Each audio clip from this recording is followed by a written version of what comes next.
네, 주제를 바꿔서 구속된 김학의 전 법무부 차관에 대한 출국 금지 논란 짚어보도록 하겠습니다.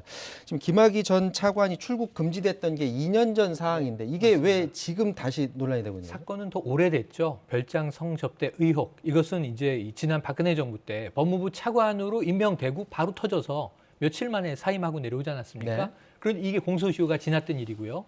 최근에 이 과거사 사건을 재수사해서 지금 이제 구속 기소돼 있는 것은 지금 이 횡령죄입니다. 그러니까 관련된 죄이긴 하지만 지금 이제 이 성접대 의혹은 이미 끝난 거예요.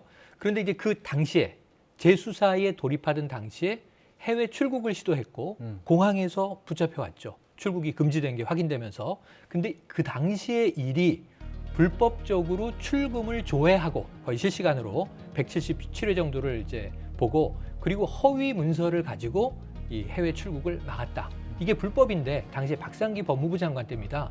그러니까 이것도 직무유기한 거 아니냐 하는 문제가 이 자체는 지금 이 야당인 국민의힘에서 문제 제기를 해서 검찰에서 수사하고 있던 내용인데 그 수사도 지금 원래는 안양지청, 수원지검 안양지청에서 하고 있던 것을 최근에 이제 윤석열 총장이 수원지검 본청에서 하라 해서 지금 수사팀을 재배당했다는 얘기죠. 어떻게 될지 지금 좀 일이 커지고 있습니다. 앞서도 말씀하셨지만 당시에 이제 한창 조사가 진행 중인 상황에서 실제 김학의 전 차관이 출국 시도를 했던 거잖아요. 맞아요. 그러니까 이게 되짚어 보면요. 2013년 처음에 그 의혹이 터졌을 때 경찰에서는 재판에 넘겨야 된다 그러는데 검찰에서 무혐의 처분했었고요. 2015년에 다시 한번 출국 금지 조치하고 다시 구속하겠다고 했는데 또 무혐의 처분을 했습니다. 네. 그래서 2018년도에 검찰이 과거에 잘못 처리한 사건을 되짚어보는 과거사위원회가 열렸고 아 이거 다시 한번 들여다볼 필요가 있다라고 해서 2019년도에 본격적으로 사건을 시작을 했습니다만 소환 조사에 응하지 않았던 겁니다. 그래서 네. 언론에서도 계속해서 이게 소환 조사에도 응하지 않고 있는데 또 봐주려고 하는 거 아니냐라는 의혹이 제기가 됐었고 실제 출국 시도를 하다가 그런데 이제 공항에서 막혔던 거죠. 자, 그래서 그 당시, 그러니까 2019년 3월 당시 상황을 한번 보도록 하겠습니다. 당시 출국 금지되고 기자들이 출국 금지된 김학의 전 차관을 쫓는 장면이 나오는데요. 잠깐 보고 말씀 나누도록 하겠습니다. 왜 출국하시는 겁니까? 성접대 의혹 인정하십니까? 어디로 가시는 겁니까? 왜 갑자기 나가신 겁니까? 네, 마스크를 쓰고 앞장서 걸어가는 사람. 김학의 전 차관과 외모는 닮았는데 김 전 차관 아내 친척이라고 하고요. 왜 몰래 출국하십니까? 몰래 출국이라니 몰래 출국했으면 여기 걸렸겠다. 진짜 김 전 차관은 바로 뒤에서 선글라스와 목도리로 얼굴을 가린 채 경호를 받으면서 뒤따라 오고 있는 상황이었습니다.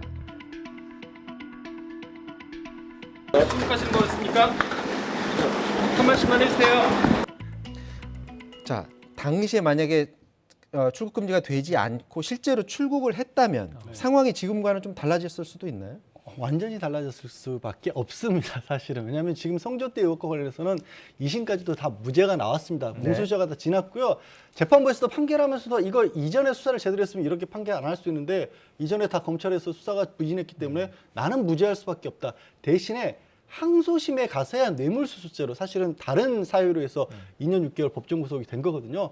근데 항소심에서의 결정적이었던 증언이라든가 진술 같은 게 만약에 김 전 차관이 대한민국에 없었던 상황이라면 뇌물죄를 밝혀낸다는 거, 증인이 출석해서 재판을 한다는 거 자체가 불가능하죠. 그러면 그것도 자연스럽게 공소시효 몇 년 있으면 지나가는, 왜냐하면 검사 재직 시설에 이른바 스폰서 의혹이었거든요.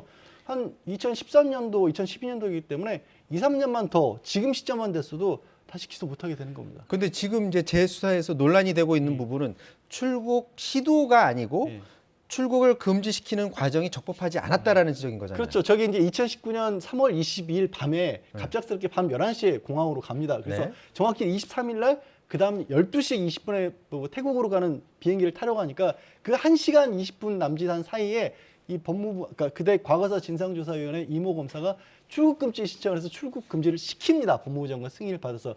그때의 보도는 어떻게 보면 기지를 발휘해서 극적으로 막았다라는 쪽에 초점이 맞춰졌는데 근데 문제는 그때 승인 신청을 했었을 때 그 내용이 적법하지 않다라는 식으로 국민의힘 야권에서 이 문제를 제기를 했고 그걸 검찰이 다시 수사를 한 건데요. 근데 이게 엄격하게 법적으로 따져야 될 사안인가에 있어서 한 가지 꼭 놓치면 안 될 부분이 저거는 수사, 그러니까 체포나 압수수색 같은 영장이 필요한 사안이 아니라 법무부 장관의 행정행위예요. 성격이 좀 다릅니다. 그러니까 검찰이 나오고 법무부가 나오니까 적법 절차에서 모든 걸 다 엄격하게 따지는 그런 절차인가?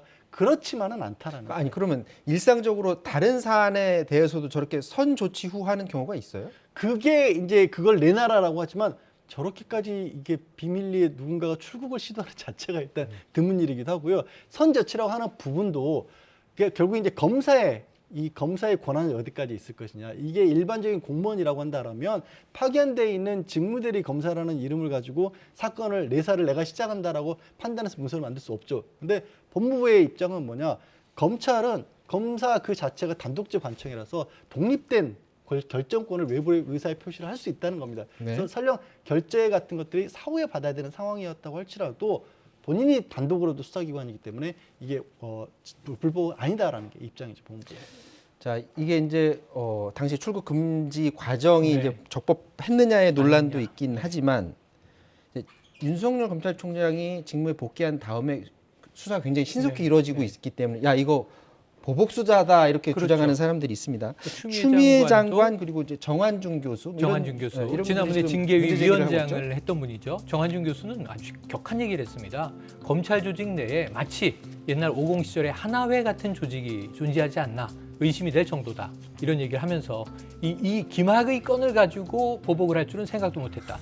왜냐하면 김학의는요 검찰 조직 입장에선 부끄러운 사건이에요.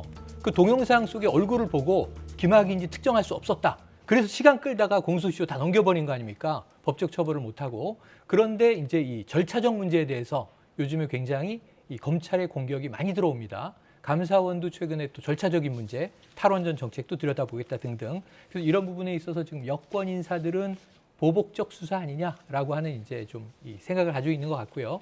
이것은 결과를 한번 지켜보면서 우리가 따져봐야 할 것 같습니다. 자, 이게 지금 검사 5명이 투입됐다고 하는데 검찰에서 의지를 가지고 수사를 하는 것 같아서 향후에 법무부와 또 다른 갈등의 뇌관이 되지는 않을까라는 그런 생각도 드는 부분입니다. 자, 지금까지 최영일 시사평론가 양지열 변호사였습니다. 말씀 고맙습니다. 고맙습니다. 네, 지역에 따라서 쌓인 눈이 아직 녹지 않은 곳이 있으니까 이 퇴근길 안전운전, 안전보행하시기 바랍니다. 사사건건 마치겠습니다. 고맙습니다.